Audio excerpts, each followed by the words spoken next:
অনাহারে নাই খেদ, বেশি খেলে বাড়ে মেদ। অনাহারে নাই খেদ, বেশি খেলে বাড়ে মেদ। ধন্য শ্রমিকের দান, ভারতবর্ষের কেন্দ্রীয় সরকার ভগবান। বিএসএনএল-এ 1987 সাল থেকে কাজে ঢুকে এখনো খাতায় কলমে তিনি কাজ করে যাচ্ছেন, কিন্তু বাস্তবে চিত্রটা সম্পূর্ণই আলাদা। কাজের না পাচ্ছে স্যালারি, না পাচ্ছে সম্মান, খাতায় কলমে আবার নামটাও ভুল, কাজের তারিখ সাল সব ভুল। ভালো স্যালারি পেলে পারতেন নিজের ক্যান্সার আক্রান্ত মা বা ক্যান্সার আক্রান্ত স্ত্রীর ভালো চিকিৎসা করাতে, পারতেন নিজের সন্তানকে আরো ভালো এডুকেশন দিতে। সরকার কি নেবে এই দায়?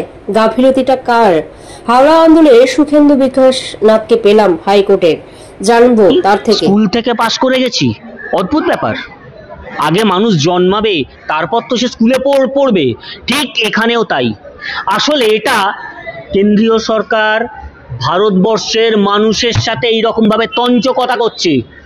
একজন মানুষ, তিনি এই যে এত কটা বছর লড়ে যাচ্ছেন, আজকের দিনেও তার যদি সেই চাকরিটা থাকতো, যাকে কোনো রকম ভাবে কোনো টার্মিনেশন লেটার দেওয়া হয়নি, যার এগেনস্টে কোনো রকম কোনো অ্যালিগেশন তারা আনতে পারবেন না, তাহলে এই রকম মিথ্যা এফিডেভিট দিয়ে কোর্টের অমূল্য সময় কেন নষ্ট করছেন?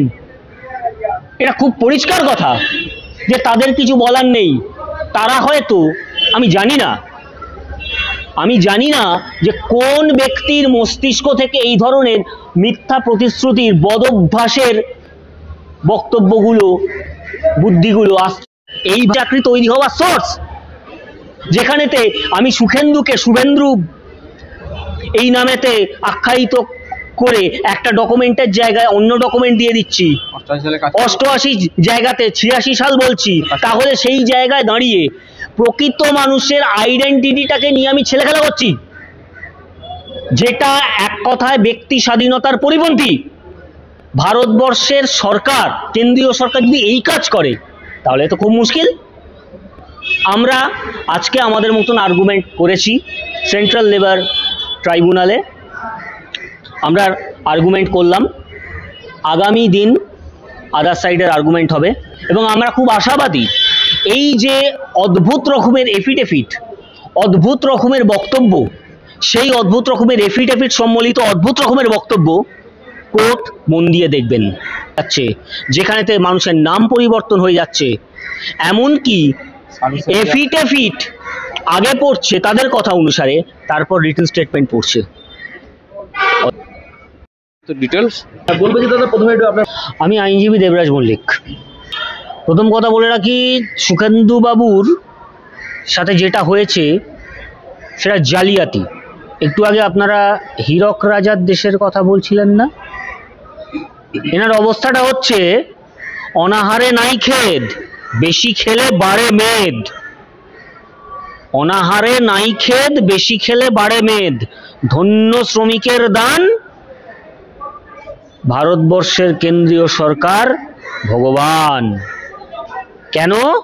তার কারণ এই ভদ্রলোক শ্রম দিলেন ভারতবর্ষের অন্যতম কেন্দ্রীয় সরকারের প্রতিষ্ঠান দূরসঞ্চার ভবনকে, যার সূত্র ধরে আমরা ছোট বয়সে শুনতাম ফোনে কল করলে নাকি ফোনটা বেজে যাচ্ছে, ও শুনতে পাচ্ছে না। আজকে বুঝছি কেন শুনতে পায় না। কারণ না, কোনো নোটিশও করা হয়নি, কিছু না, যে আমি যে কাজে যাচ্ছি না বা কেন আসছি না সে ব্যাপারে আমাকে কোনো কমিউনিকেট করা হয়নি। এবং এএলসির ওখানে একটু বলে নেওয়া দরকার, ম্যানেজমেন্ট যেটা বলেছিল যে যেটিওরা আমাকে যে 3টে সার্টিফিকেট দিয়েছেন, ওয়ার্কিং সার্টিফিকেট, তাতে তারা সই করেন, প্রথমেই বলেছি, এবং তাতে কোনো সার্টিফিকেটে ডেট দেওয়া হয়নি। ডেট দেওয়া মানে আমার ওয়ার্কিং পিরিয়ড দেওয়া হয়েছে, কিন্তু সিগনেচার অন ডেট সেটা কিন্তু দেওয়া হয়নি।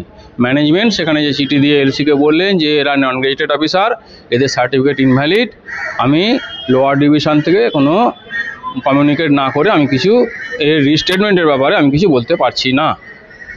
পরে লোয়ার ডিভিশনের সঙ্গে ওরা কমিউনিকেট করে এবং সেই চিঠির কপিও আমাদের দেওয়া হয়, এবং তৎসব ম্যানেজমেন্ট এএলসির ওখানে মিস্টার রায় সাহেব ছিলেন, ওনাকে যে সাবমিট করা হয়, সেখানে দেখা যাচ্ছে যে আমার নাম সুখেন্দু বিকাশ নাথ, সেখানে সন্তর্পণে শুভেন্দ্র বিকাশ নাথ নাম চেঞ্জ করে দেওয়া হলো এবং সঙ্গে সালটাও চেঞ্জ করে দেওয়া হলো। আমি 1988 সালের পুরো দিন কাজ করেছি, হ্যাঁ, মানে আমার সার্টিফিকেট অনুযায়ী আর কি।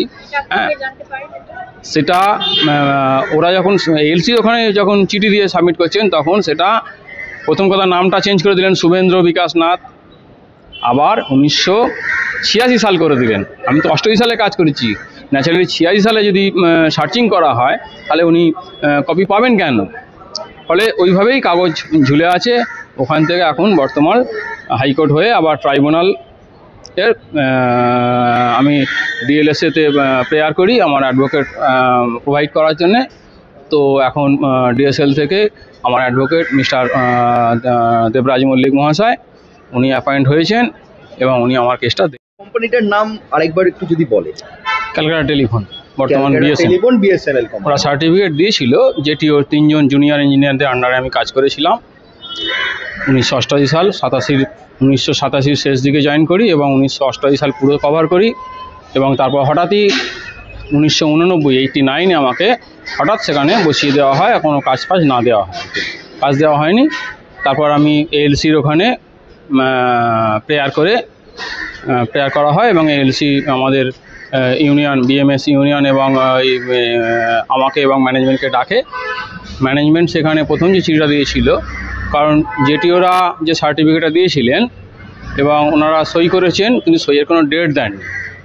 ম্যানেজমেন্ট সেখানে বলেছেন যে এরা নন গেজেটেড অফিসার, এদের সার্টিফিকেট ইনভ্যালিড, ডেট নেই, অতএব এর রিস্টেটমেন্টের ব্যাপারে কিছু বলতে পারছি না। এবং লোয়ার ডিভিশন থেকে যতক্ষণ না আমি কোনো রেকর্ড বা কিছু না জেনে কিছু বলতে পারছি না। একটা সার্টিফিকেট যেটা আপনারা কি কোম্পানিতে পরবর্তীকালে বিএসএনএল গিয়ে যোগাযোগ করেছিলেন বা করার চেষ্টা করেছিলেন? না, সেটা সেইভাবে আর করা সম্ভব হবে না, কারণ যেহেতু আমি সার্টিফিকেটটা আমি এলসির ওখানে সাবমিট করি, একটা কেস প্রসেসের মধ্যে দিয়ে চলে যাই, তখন আর নতুন কিছু ডকুমেন্টস চাওয়া বা দেওয়া এসব ব্যাপারগুলো তো আর থাকে না। তারা আমাকে হেল্প করবেই কেন, বা আমরা তার অফিস এতে ঢুকতে দেবে কেন? হ্যাঁ, এই ব্যাপার।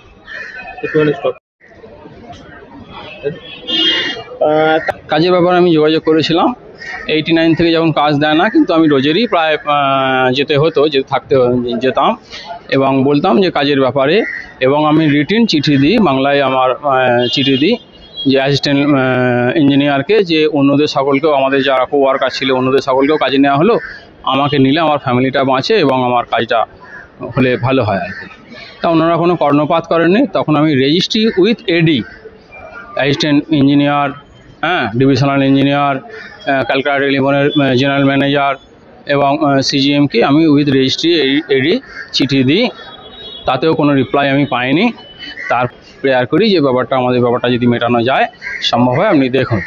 তখন এলসি অ্যাসিস্ট্যান্ট লেবার কমিশনার মহাশয় চিঠি করে ম্যানেজমেন্ট আমাকে এবং আমার মিডিয়েটর হিসেবে ইউনিয়নকে ডেকে একটা মেটানোর চেষ্টা করেন।